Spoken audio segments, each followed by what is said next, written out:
अस्सलाम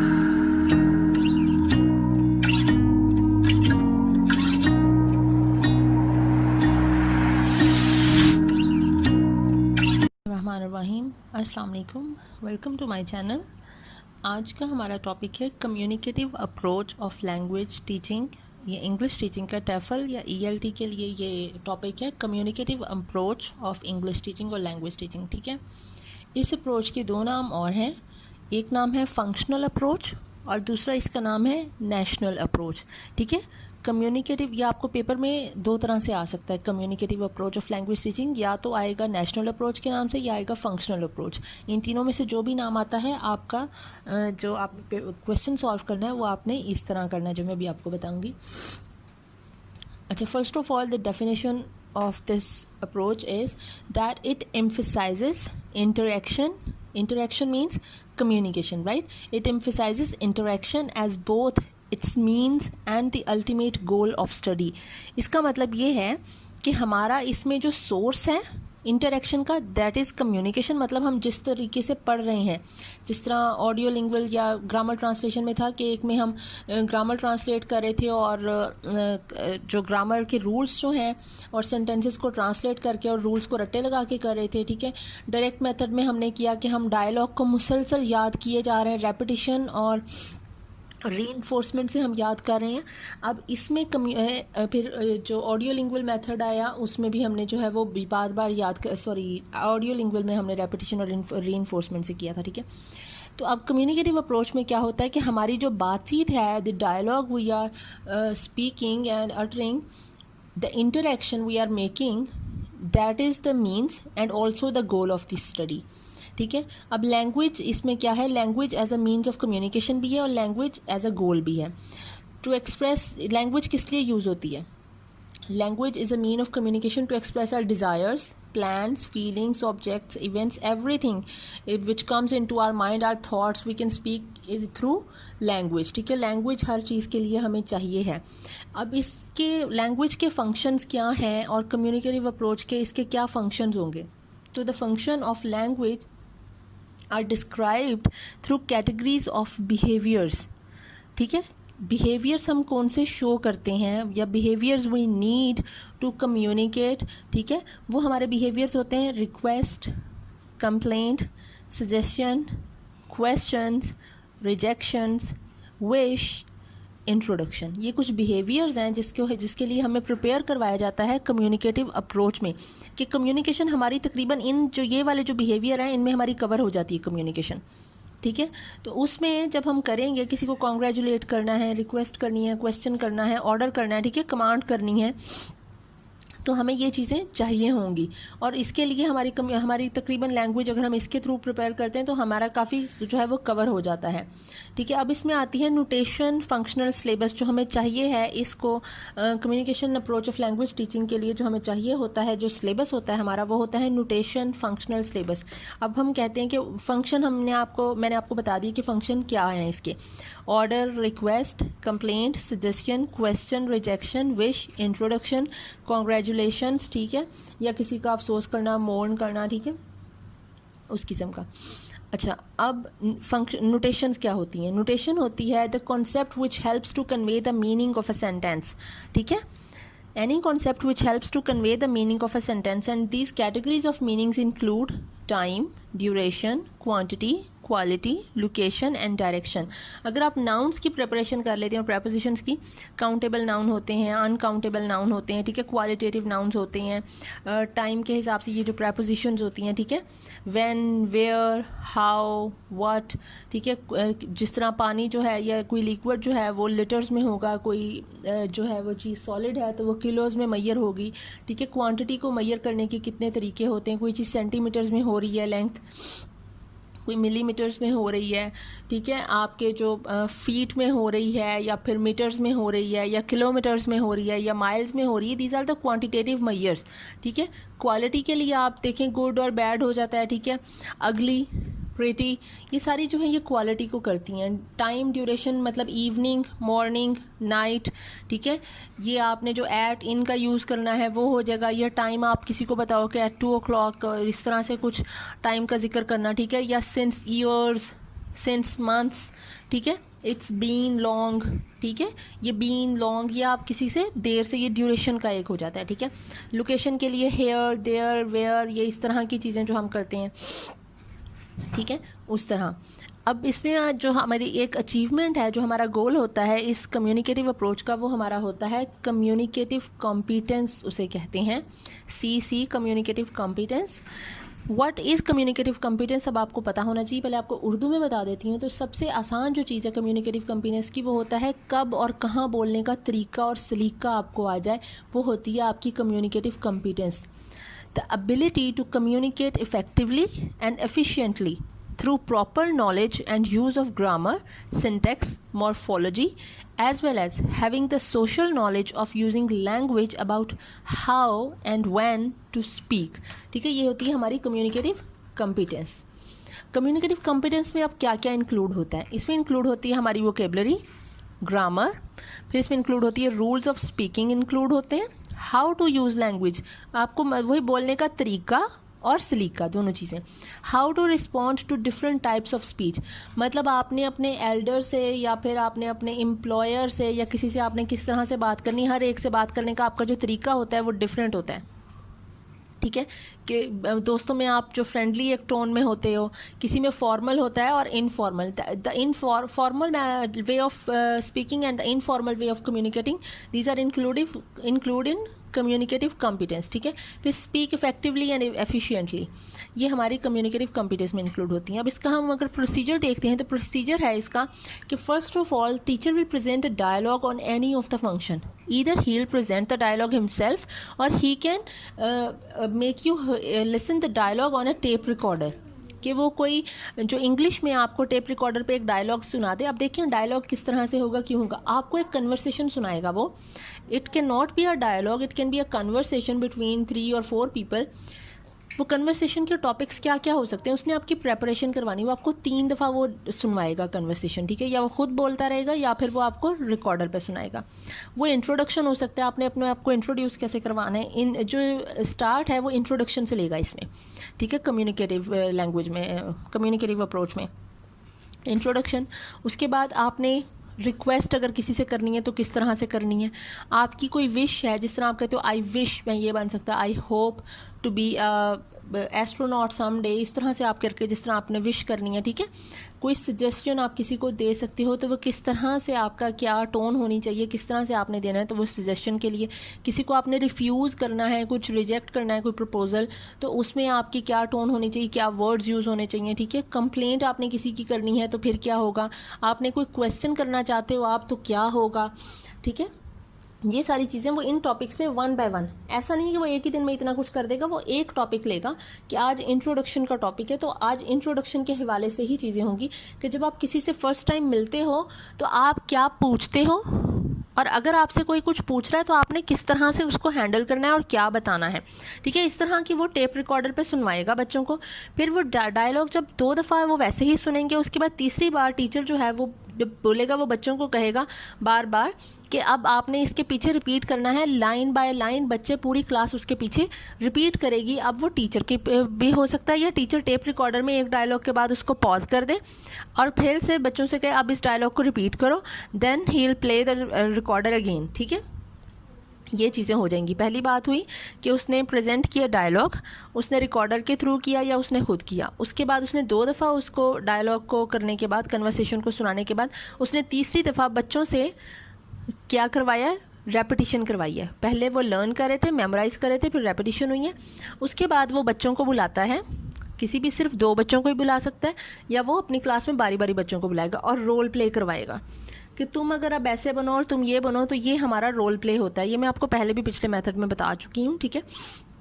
तो role play वो ऐसे करवाएगा, वो बच्चे रोल प्ले करेंगे, उससे उनको ज़्यादा पता चलेगा कि अब वो कहेगा कि अभी वो रोल प्ले जो करवाएगा वो बिल्कुल जो डायलॉग उन्होंने सुने हैं वो उसके अकॉर्डिंगली करेंगे। लेकिन आहिस्ता आहिस्ता जब बच्चों की जो है वो उस पर ग्रिप हो जाती है, बच्चों की कॉम्प्रिहेंशन उस पर अच्छी हो जाती है, तो वो क्या करेगा, वो बच्चों का जो अपनी सिचुएशन है कि अब आप अपने बारे में एक दूसरे को इंट्रोड्यूस करो, आप जो रियलिटी है, योर पर्सनल सेल्फ, आप उसके बारे में बताओ, ठीक है। लेकिन ये बाद में आता है।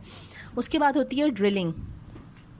ड्रिलिंग करवाएगा। ड्रिलिंग की मैं आपको पहले एग्जांपल्स दे चुकी हूँ कि क्वेश्चन आंसर ड्रिल भी हो सकता है, ठीक है। आपके पास वो सब्स्टिट्यूशन ड्रिल भी हो सकता है, ट्रांसफॉर्मेशन ड्रिल भी टीचर करवा सकता है। ये सारा कुछ जो है वो इसमें होगा, जो इसका प्रोसीजर है, ठीक है। फिर teacher will ask questions from the dialogue, then from students personal experience. पहले वो क्वेश्चन उनसे पूछेगा कि उन्होंने जो डायलॉग में सुना तो वो क्या था, उसके हिसाब से वो क्वेश्चन करेगा और स्टूडेंट्स विल आंसर हिम। लेकिन उसके बाद वो क्या करेगा, जब उसे पता चल जाएगा बच्चे अब अंडरस्टैंड कर चुके हैं इस चीज़ को, तो फिर वो बच्चों से कहेगा कि अब मैं आपसे आपके बारे में पूछूंगा, तो ये चीज़ अगर आप अपने पे अप्लाई करो तो आपने किस तरह से उसको आंसर करना है। व्हाट इज़ योर नेम, वो कहेगा माई नेम इज़, जो उसका नेम होगा वो नेम कहेगा। What are you doing, I am studying, वो अपना बताएगा। Where do you live, I live in here there, जहाँ भी रहता होगा वो बताएगा, ठीक है। Then he will give some activities और अकॉर्डिंग टू द सिचुएशन, वो कुछ एक्टिविटीज़ देगा। अब एक्टिविटीज़ क्या होगी, जब ये सारा कुछ मतलब अब ये लाइन बाय वन बच्चे सारा कुछ कर चुके हैं, इसकी प्रेपरेशन कर चुके हैं, तो अब बच्चे जो हैं वो उनको एक्टिविटी देगा कि आपको ये सिचुएशन है कि हम आज पार्क गए थे या हम कल पार्क गए थे, तो आप इसके बारे में लिखो। या फिर आपने कल लिख कर लाना है, कोई पैराग्राफ लिख लाएं वो, ठीक है, वो अपने बारे में बताएं कि हमने कल क्या पढ़ा था, आपने कल क्या पढ़ा था, आप उसको लिख कर लाओ।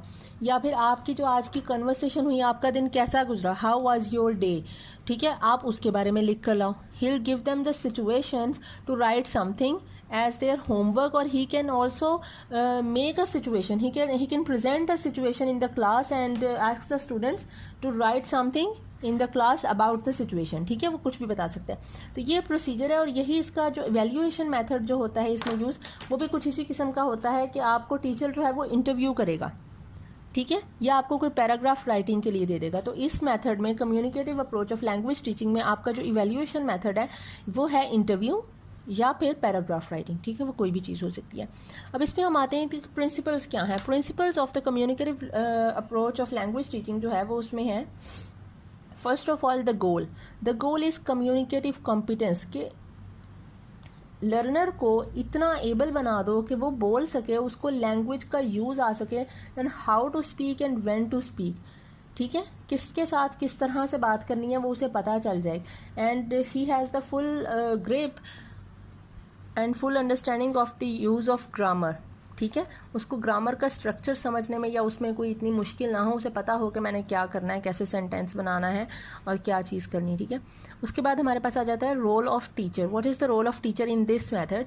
इस मेथड में जो रोल है टीचर का वो है as a facilitator. Teacher works as a facilitator और एन एडवाइज़र और a manager of a classroom, कि वो मैनेज करता है, फैसिलिटेट करता है, एडवाइस करता है। He never points out your mistake, never ever. इस मेथड में वो आपकी मिस्टेक को कभी पॉइंट आउट नहीं करेगा, बल्कि वो अपनी जो एक चीज़ वो सुना रहा है वो उसको सही तरह से उस पर जो है वो थोड़ा सा जोर दे के अपनी बात पे वो थोड़ा सा करेगा कि बच्चे को पता चल जाए कि वो यहाँ पे गलत है, वो क्या प्रोनाउंस गलत कर रहा है या फिर वो अपना सेंटेंस शायद गलत बोल रहा है, तो बच्चा ऑटोमेटिकली उस चीज़ को समझ जाए और अपनी करेक्शन कर ले। टीचर कभी भी पॉइंट आउट नहीं करेगा आपकी मिस्टेक को। Teacher will always remain a facilitator, वो आपको फैसिलिटेट करेगा, ठीक है। कोई भी चीज़ आपको समझ नहीं आ रही है, कोई आपको प्रॉप चाहिए किसी चीज़ को समझने के लिए, लाइक आपको कोई विजुअल प्रॉप चाहिए है कोई चीज़ समझने के लिए, तो teacher will provide it. Teacher will be the advisor, वो आपको एडवाइस करेगा हर चीज़ के बारे में। Where you are wrong, where you need any help, तो वो आपको एडवाइस करेगा वहाँ पर। He will be the manager of classroom, वो सुपरवाइज करेगा ऊपर ही ऊपर चीज़ों को, लेकिन वो आपको कहेगा कुछ नहीं। Now the another principle is the role of student. What is the role of student in this method is the student, in this method the student role is very important because this method is student centered, ठीक है, ये pupil centered approach है, and because in this method students are actively participating in the activities and in the classroom, क्योंकि communicate कर रहे हैं ना, thoroughly communication हो रही है, मुसलसल हो रही है कम्युनिकेशन, तो ये स्टूडेंट सेंटर्ड है। स्टूडेंट की अपनी जो समझ बूझ है और it depends on the students ability to communicate कि how easily and how fast वो लर्न करता है चीज़ों को, ठीक है. Now, what type of interaction is between student and teacher in this method? So the interaction is two-way. Obviously, there is the interaction between teacher and student and student, क्योंकि different activities होंगी उसमें student की आपस में भी interaction होगी जिसमें वो brainstorming करते हैं और चीज़ों को discussions करते हैं, ठीक है. अच्छा, first of all, the student will remain dependent upon teacher, क्योंकि उसे चीज़ों का नहीं पता, वो learn कर रहा है, he is the beginner, he is the learner, वो क्या कर रहा है, वो डिपेंडेंट है टीचर पे. Then the student will become a mutual interdependent, कि वो थोड़ी चीज़ें समझ गया लेकिन उसको हेल्प की कहीं ना कहीं ज़रूरत है टीचर की. This is the stage of mutual interdependency, ठीक है. पहली स्टेज, कितनी स्टेजेस में स्टूडेंट इसमें मेथड में काम करता है? There are 3 stages. First stage is called dependency, the second stage is called mutual interdependency and the third stage is called independent. Student independent हो गया है, उसे कम्युनिकेशन आ गई है और अब वो जो चाहे जैसे चाहे वो बोल सकता है, उसको हेल्प की ज़रूरत नहीं है, ठीक है. Then what is the role of native language in this method? There is no role of native language in this method because teacher is speaking English, the recorder is also what students are listening in this method are also English and student have to speak English, ठीक है. तो native language इसमें नहीं बोली जाती. What are the characteristics of communicative approach of language teaching? तो characteristics जब हम आपकी करते हैं तो it prepares the students to communicate in every possible situation, ठीक है.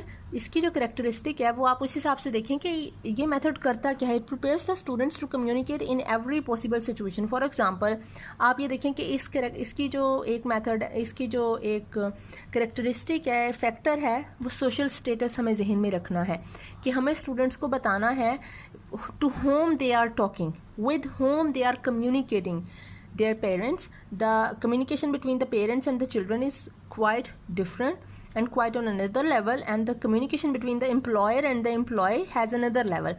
The communication between the teacher and student is also different. The communication between the doctor and patient is quite different, and the communication between the siblings, among the siblings, or communication among friends is an other thing, ठीक है.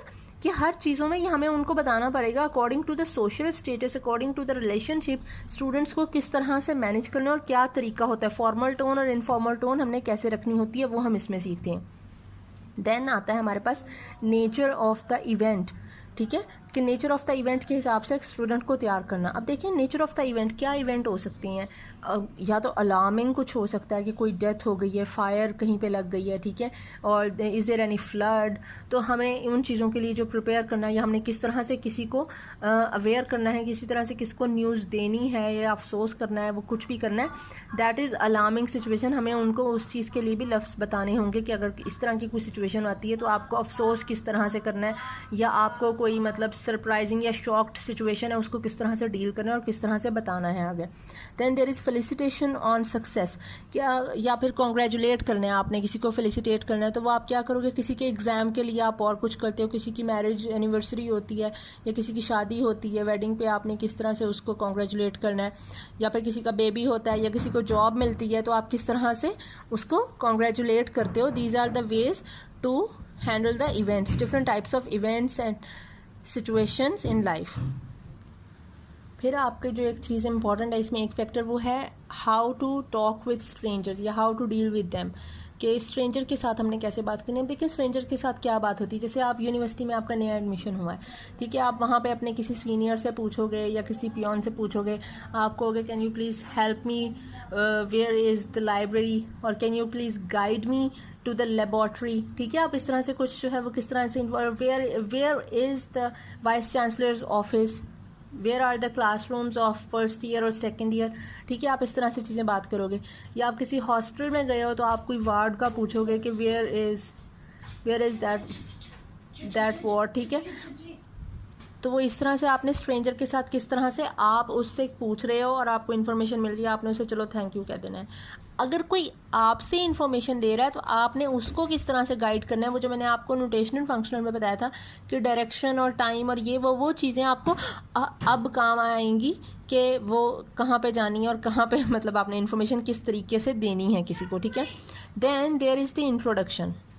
How to introduce yourself, and अगर आपको कोई introduce करवा या आप किसी को इंट्रोड्यूस किसी और से करवा रहे हो, if you are introducing someone to your relative और एनीवन, तो वो फिर आपने किस तरह से इंट्रोड्यूस करवाना है कि हाय, मतलब आपने गर्लफ्रेंड को इंट्रोड्यूस करवाना है तो आप कहोगे शी इज़ माई गर्लफ्रेंड जी उसका नाम पता ये वो जो भी आपने बताना होगा, ठीक है।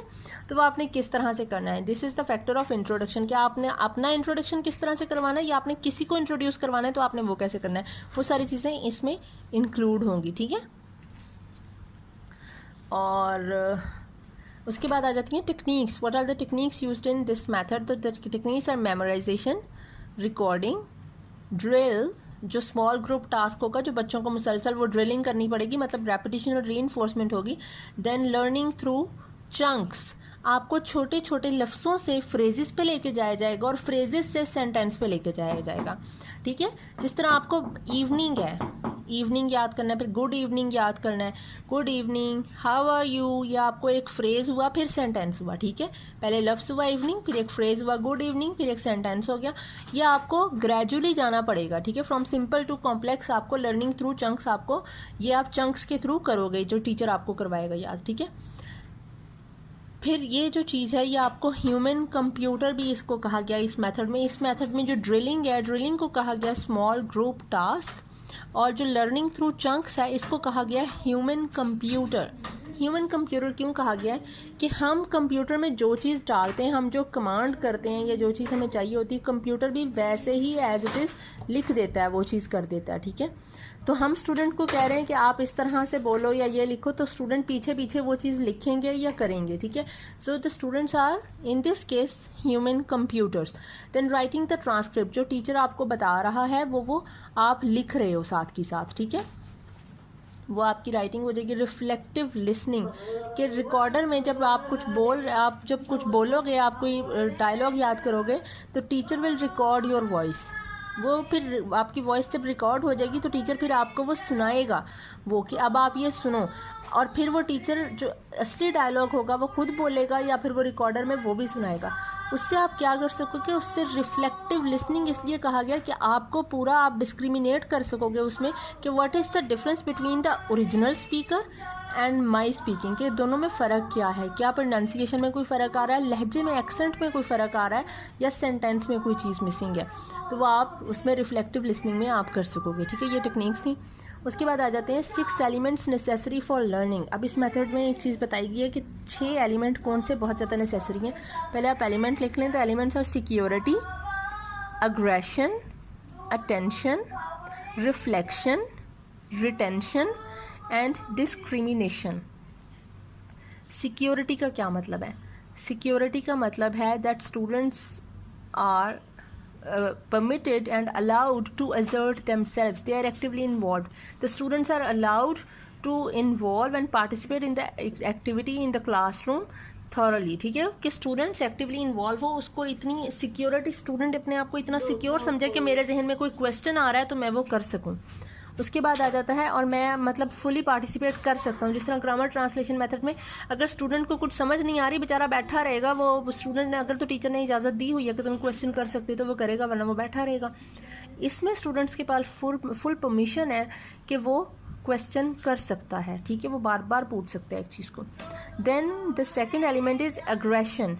एग्रेशन का मतलब है आप में शौक़ पैदा हो जाना चीज़ का, आप अपनी खुशी से, अपने शौक़ से करो। जब आप कोई चीज़ अपने शौक़ से करते हो तो वो आप ज़्यादा जल्दी लर्न कर लेते हो। तो aggression means to invest themselves in learning and conduct their own conversation. आप अपने जो बाकी जो फेलोज़ हैं, आप उनसे डिस्कस कर सको चीज़ें, आप में अपना शौक़ पैदा हो कि हम इसको ऐसे कर लेते हैं, या ये चलो आज अभी हम ये प्रैक्टिस करते हैं, ऑल दैट, इस तरह, ठीक है। Then the attention, student should be able to attend to many factors simultaneously, ठीक है। न्यू वोकेबलरी सीख रहा है, उसके मीनिंग, न्यू वोकेबलरी सीखेगा, फिर राइट अवे उसका मीनिंग भी कि उस वोकेबलरी का इसमें मतलब क्या है, ठीक है, उसको समझेगा, उसके यूज़ को समझेगा। वो एट ए टाइम काफ़ी ज़्यादा चीज़ें कर रहा है और ये सारी चीज़ें साइमल्टेनियसली करने के लिए उसको अटेंशन की ज़रूरत है कि वो अपना फुल फोकस करे जो वो कर रहा है। उसके बाद है रिफ्लेक्शन। रिफ्लेक्टिव लिसनिंग में मैं आपको बता चुकी हूँ कि स्टूडेंट जो है वो अपनी ही आवाज़ जब सुनेगा या अपने आप पे ध्यान दे और फिर वो अपने टीचर को सुने और वो रिकॉर्डिंग सुने, तो वो रिफ्लेक्टिव लिसनिंग होगी, उसकी वो रिफ्लेक्शन होगी, वो अपनी बात को सुन सकेगा, ठीक है, कि वो क्या कह रहा है क्या नहीं कर रहा, और इससे वो उसकी अंडरस्टैंडिंग ज़्यादा हो जाएगी, ठीक है। उसके बाद आता है रिटेंशन। रिटेंशन का मतलब है कि आप जितना कुछ सीख रहे हो आप अपने अंदर अब्जॉर्ब कर रहे हो साथ की साथ। ये नहीं है कि पिछला भूल गया अगला याद कर लिया, नहीं, you are absorbing everything what you are learning. This is the integration of the whole material that takes place within self. जितना सीखा आपके अंदर रहना चाहिए, वो किस तरह आपके अंदर रहेगा अगर आप उसकी प्रैक्टिस करोगे, ठीक है। प्रैक्टिस ज़्यादा से ज़्यादा होनी चाहिए कि आप मुसलसल यही बोलते रहो चीज़ें। डिस्क्रिमिनेशन आ जाता है फिर। डिस्क्रिमिनेशन का मतलब है sorting the difference between the target language forms, their pronunciation versus the correct, the student की pronunciation versus the correct pronunciation आपको पता चल जाए। एग्जांपल वही sheep, ship, bed, bad, dead, dad. अब देखें हम स्टूडेंट्स को करवाते हैं डेड, DEAD, डेड। उसके बाद हम करवाते हैं हीट, डेड और हेड, EA का यूज़ हो रहा है, DEAD, HEAD, dead head. Same EAs जो हैं वो स्पेल प्रोनाउंस हो रहे हैं E में, HEAT, हीट, BEAT, बीट। फिर I का sound, in igloo this is E, in white this is I, ठीक है। तो ये वाली जो चीज़ें हैं, ये डिस्क्रिमिनेट करना, अपनी सही करना, अपनी करेक्शन करना, और फिर जो डिफरेंट साउंड्स में फ़र्क है, डिफरेंट डायग्राफ्स का जो एक सिलेबल्स का यूज़ है, उसमें डिस्क्रिमिनेशन करना, ये जो है वो टीचर स्टूडेंट को लाजमी आना चाहिए और टीचर को फोकस करना चाहिए उस पर। उसके बाद आ जाते हैं what are the advantages of this method. तो first of all this method is friendly, ठीक है। तो atmosphere of the classroom is very friendly. Then the student teacher interaction is very nice, very मतलब स्टूडेंट जो है वो teacher is always the facilitator, ठीक है। तो जो रिलेशनशिप है वो बड़ा बैलेंस्ड है। The relationship between the student and teacher is very balanced, ठीक है, because this method is pupil oriented, student oriented method है। errors are completely ignored in this method, ठीक है। and in this method the language based on real life situation is learned, ठीक है। the method taught the language based on real life situation, आपको real life situations के लिए prepare कर रहा है। so you will have a good communication skill if you learn English through this method। ये इसके कुछ एडवांटेजेस हैं। डिसएडवांटेजेस में सबसे पहला वही है कि आपको जो है वो ग्रामर के रूल्स आपको इतने नहीं पता होंगे, तो जो आपकी सेंटेंस मेकिंग है that might be weaker than whom who are done this method with grammar translation method, ठीक है। कि उनकी अगर उन्होंने ग्रामर ट्रांसलेशन मेथड से किया हुआ है तो उनके शायद ज़्यादा ग्रामेटिक रूल्स जो हैं वो अच्छे हों, लेकिन आपके वो ये कम्युनिकेटिव लैंग्वेज अप्रोच वालों के ज़रा वीक हो सकते हैं। सबसे पहली बात तो है ग्रामर पे आपको उतने ज़्यादा नहीं होगा, ठीक है। दूसरी जो इसमें एक चीज़ है, you might not access so much vocabulary, आपकी वोकेबुलरी शायद इतनी हाई ना हो, ठीक है। और ये सारी सिचुएशंस को कवर नहीं करेगा। आप जितनी मर्जी सिचुएशन ले लें, आप जितना मर्जी कम्युनिकेशन प्रिपेयर कर दें स्टूडेंट को कि रियल लाइफ सिचुएशन बस इन्हीं चीज़ों के इर्द गिर्द घूमती हैं, लेकिन when you are in practical life, when you deal with the real life situation, it might be different from what you have learned in this method, ठीक है। तो कुछ भी अनएक्सपेक्टेड हो सकता है, बिकॉज लाइफ इज़ अनएक्सपेक्टेड। तो ये वाली कुछ चीज़ें थी, तो आई होप आपको समझ आ गई होंगी। Thank you so much.